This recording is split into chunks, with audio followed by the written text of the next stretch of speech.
What is a FEMA-approved hazard mitigation plan, and what role does it play in securing FEMA funding? Today, I'm going to answer those questions and more. So first, what is a FEMA-approved hazard mitigation plan?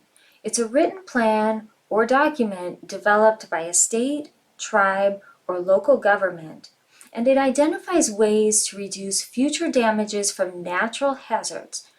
FEMA requires a community to be covered under one of these plans to be eligible for certain types of federal disaster assistance, including grants for flood relief projects. Now, rather than every community having a separate plan, there's also multi-jurisdictional plans, such as a county plan, that can cover participating communities within the county. So before we talk about the details of the plan, let's take a step back and discuss who would be involved in developing one of these plans. So typically there's a lead agency or department and a planning committee, which provides input on the plan. For multi-jurisdictional plans, the county would be the lead agency, and each participating community should have at least one representative on the committee. In addition to the committee members, the public and other stakeholders must have opportunities to be involved in the planning process too. So once the committee is formed, the plan preparation can begin. Let's look at what information is included in the plan. So first, a hazard mitigation plan establishes goals and priorities. The goals of the plan are used as a guide throughout the planning process, and they help prioritize action items. Once the goals are established, the plan will then identify potential hazards like tornadoes, hurricanes, earthquakes, and flooding. Then after identifying the hazards, the plan assesses the risk associated with each hazard. In essence, how likely will each hazard take place and at what severity? This is where we look at historical data and past disaster declarations within the planning area.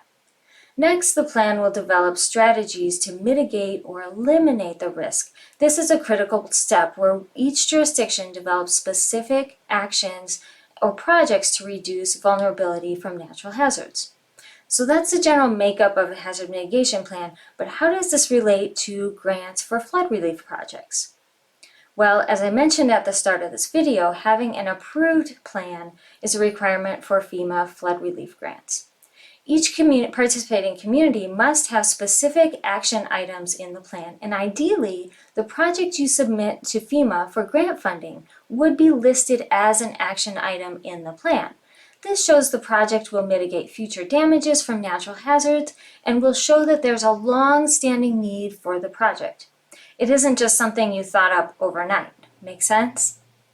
After the draft plan is ready, the lead agency will submit the plan to the State Emergency Management Agency for review. Once the state is satisfied that the plan meets all of the requirements, they will send it to FEMA for approval. The lead agency and participating communities can either adopt the plan through resolution before or after it is submitted to FEMA. Either way, FEMA will issue a letter stating which jurisdictions meet the participation requirements, and FEMA needs a resolution adopting the plan from each jurisdiction. Without formal adoption, the jurisdiction will not be eligible for certain FEMA assistance. But once approved, the plan is valid for 5 years. If you don't have a FEMA-approved hazard mitigation plan, FEMA's Hazard Mitigation Assistance (HMA) program provides planning grants for communities looking to develop or update their hazard mitigation plan. So do you have a hazard mitigation plan ready? If you do, click over to our high-level overview of the benefits and process of flood mitigation grants.